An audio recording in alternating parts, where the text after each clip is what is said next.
नमस्कार दोस्तों, मैं विकास शुक्ला स्वागत करता हूं आपका आपके अपने चैनल स्टडी विद आकाश में।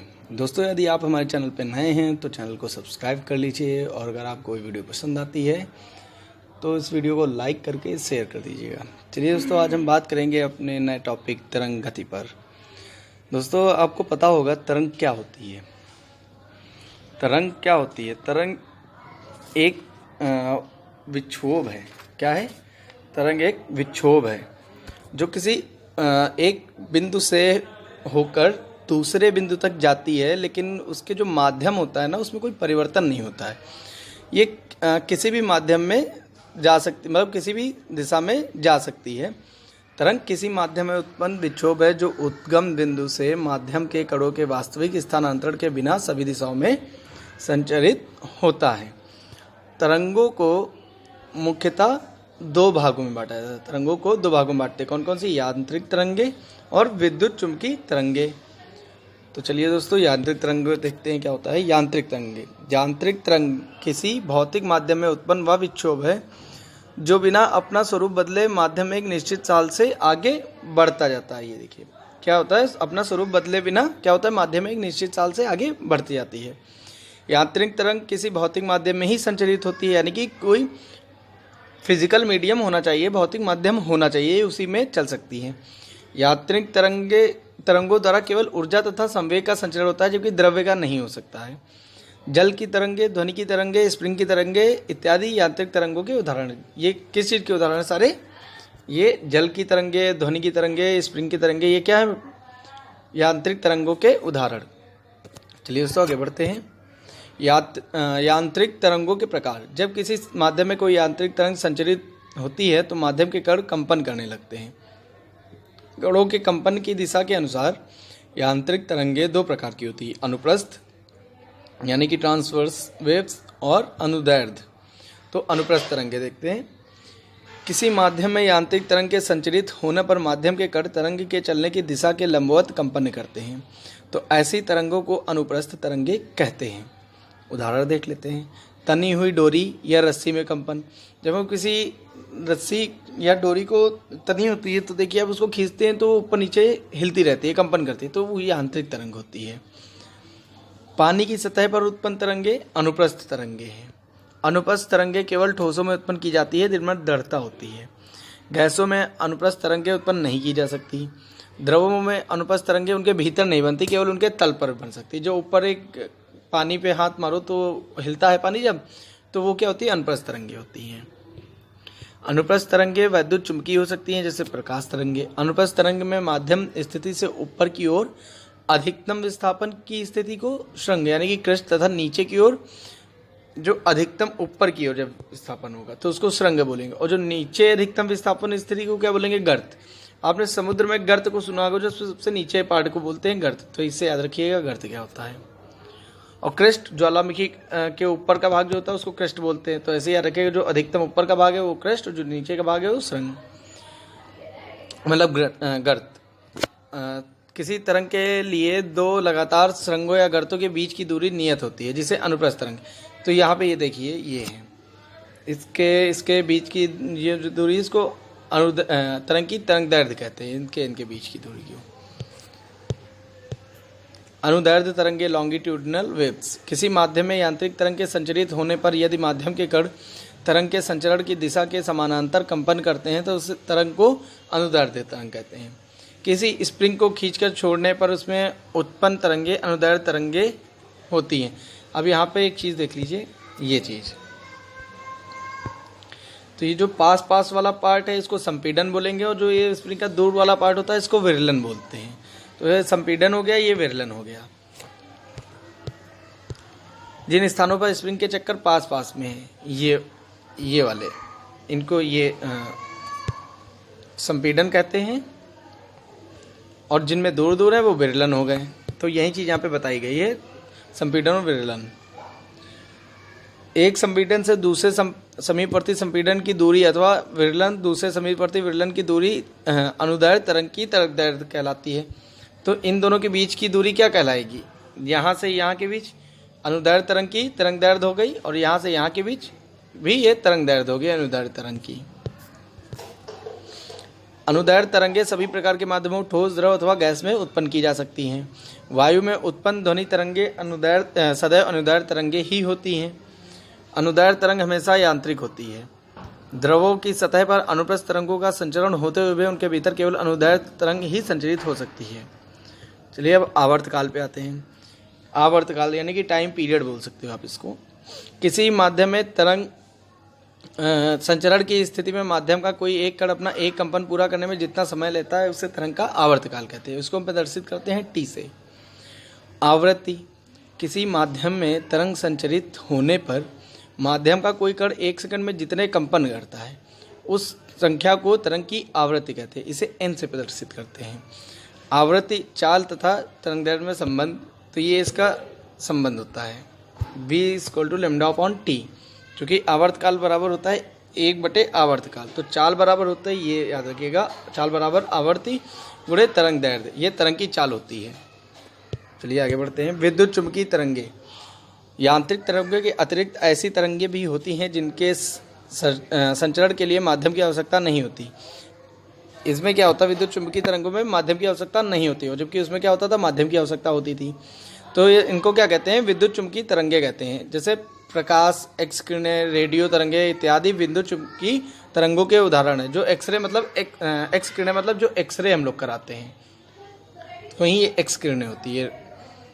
सभी विद्युत चुंबकीय तरंगे एक ही चाल से चलती हैं तथा इनकी चाल प्रकाश की चाल के बराबर होती है।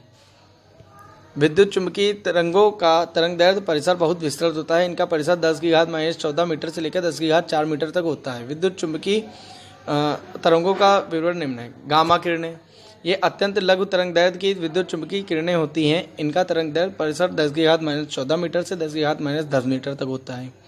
तरंगदैर्घ्य बहुत कम होने के कारण इन किरणों में अत्यधिक ऊर्जा होती है। जिसकी तरंगदैर्घ्य जितनी कम होगी उसमें ऊर्जा अत्यधिक होगी। तो इसके परिसर कितनी होती है, 10⁻⁴ से 10⁻⁻10 मीटर तक, जिसे लोहे की और चादरों को पार कर जाती हैं, ये याद रखिएगा। अब आते हैं एक्स किरणें। इन किरणों की खोज जर्मन वैज्ञानिक विल्हेम रॉन्टजेन, किसने की थी, विल्हेम रॉन्टजेन ने। इनकी तरंगदैर्घ्य कितनी होती है, 10⁻⁻10 से 3×10⁻⁸ मीटर तक। इन किरणों को चिकित्सा व औद्योगिक क्षेत्र में बहुत प्रयोग किया जाता है। आप जाते होंगे एक्सरे कराने के लिए, जैसे हाथ टूट गया कुछ भी होता है तो उसमें एक्स किरणें का ही उपयोग किया जाता है। पराबैंगनी विकिरण यानी कि यूवी जिसको बोलते हैं, अल्ट्रावायलेट पराबैंगनी विकिरण। इस विकिरण की खोज जर्मन भौतिकविद जोहान रिटर, किसने की थी, जोहान रिटर। ये क्या थे, भौतिकविद थे। कहाँ के थे, जर्मनी के। इन तरंगों की तरंगदैर्घ्य होती है 10⁻⁸ से 4×10⁻⁷ मीटर तक।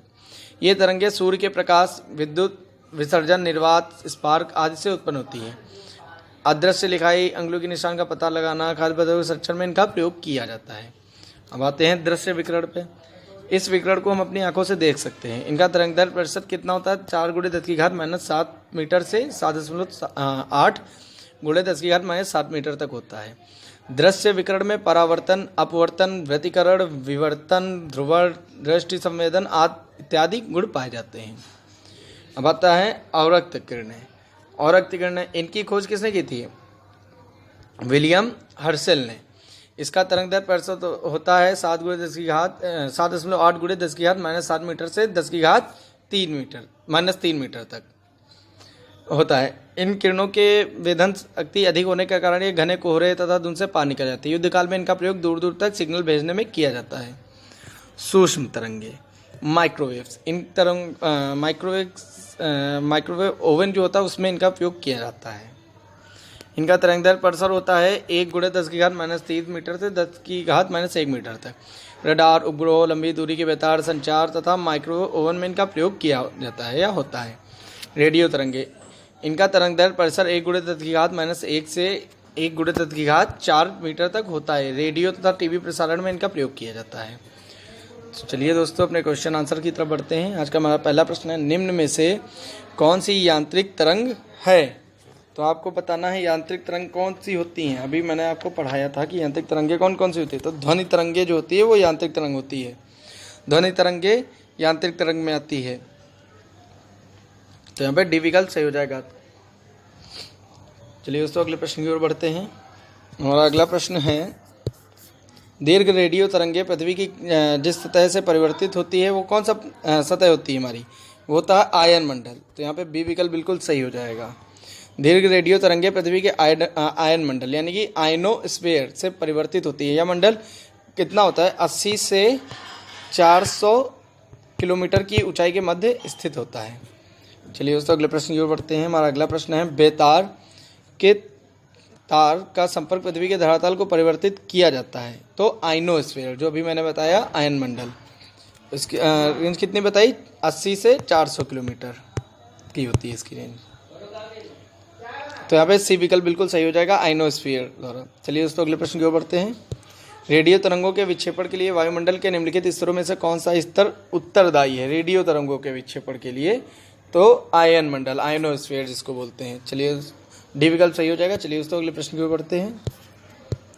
कौन सी तरंगे शून्य में संचरण नहीं कर सकती हैं, तो ध्वनि तरंगे क्या है, शून्य में संचरण नहीं कर सकती हैं, यानी कि इनकी गति जो है शून्य में गति नहीं कर सकते। यही कारण है कि चंद्रमा पर क्या होता है, ध्वनि तरंगों का संचरण नहीं होता है। वहाँ दो व्यक्ति अगर आपस में बात करते हैं तो एक दूसरे को सुन नहीं सकते हैं। और ये दो प्रकार की होती हैं, अनुप्रस्थ और अनुदैर्ध्य। ध्वनि तरंगे कैसी होती हैं, अनुदैर्ध्य होती हैं। तो सी विकल्प सही हो जाएगा। चलिए दोस्तों अगले प्रश्न की ओर बढ़ते हैं। हमारा अगला प्रश्न है, कॉस्मिक किरणें क्या है, आवेशिक कण हैं, तो यहाँ पे ए विकल्प सही हो जाएगा।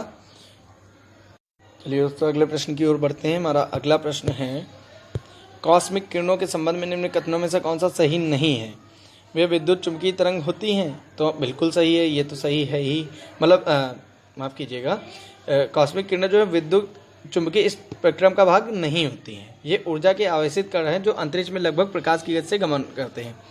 तो ये विकल्प सही हो जाएगा हमारा, क्योंकि वो विद्युत चुंबकीय तरंगे नहीं होती हैं। चलिए दोस्तों अगले प्रश्न की ओर बढ़ते हैं। हमारा अगला प्रश्न है, दो उत्तरोत्तर संघ सक्सेसिव क्रेस्ट अथवा दो उत्तरोत्तर गर्त सक्सेसिव थ्रूज के बीच की दूरी को क्या कहते हैं। अब हमको बताना है इनके बीच की दूरी को हम क्या कह सकते हैं, तरंग दैर्ध्य, वेव लेंथ। अभी मैंने आपको बताया भी था पीछे, तरंग दैर्ध्य। तो बी विकल्प सही हो जाएगा। चलिए दोस्तों अगले प्रश्न की ओर बढ़ते हैं।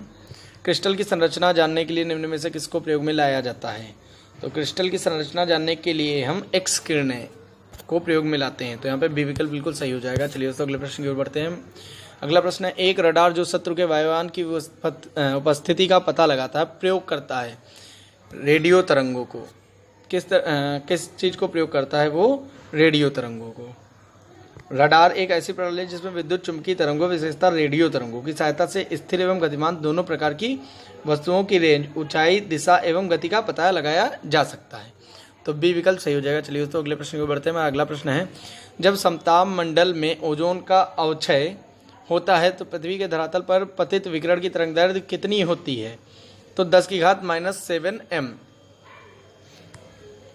चलिए दोस्तों अगले प्रश्न की ओर बढ़ते हैं। हमारा अगला प्रश्न है, निम्नलिखित में से किस एक प्रकार की तरंगों का प्रयोग रात्रि दृष्टि उपकरण में किया जाता है, तो अवरक्त यानी कि इंफ्रारेड जिसको बोलते हैं। इंफ्रारेड वेव्स जो होती हैं विद्युत चुंबकीय तरंगों का एक प्रकार है।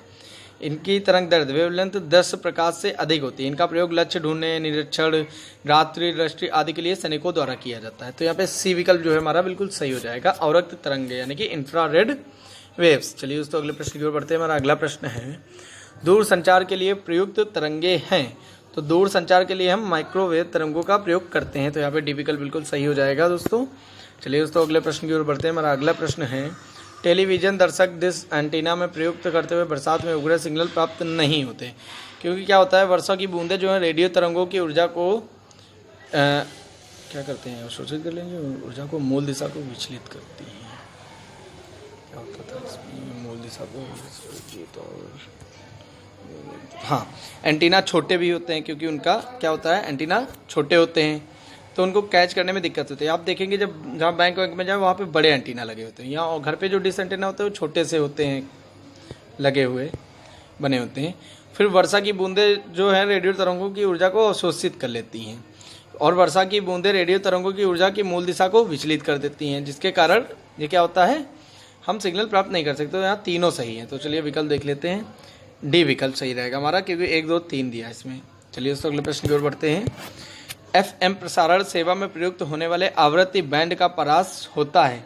तो FM में जो प्रयुक्त होता है उसका परास कितना होता है आपको ये बताना है। तो यहाँ पे 88 से 108 मेगाहर्ट्ज़ के मध्य। आपने चैनल देखे ही होंगे, सारे 88 से 108 के बीच में ही होते हैं। तो यहाँ पे डी विकल्प बिल्कुल सही हो जाएगा। चलिए दोस्तों अगले प्रश्न की ओर बढ़ते हैं। हमारा अगला प्रश्न है, आंतों के रोगों के निदान में निम्न किरणों का उपयोग किया जाता है। तो एक्स किरण, जाहिर सी बात है एक्सरे ही करके हम अंदर की चीज़ों का पता लगाते हैं। तो ए विकल्प सही हो जाएगा। चलिए दोस्तों अगले प्रश्न और अंतिम प्रश्न की ओर बढ़ते हैं।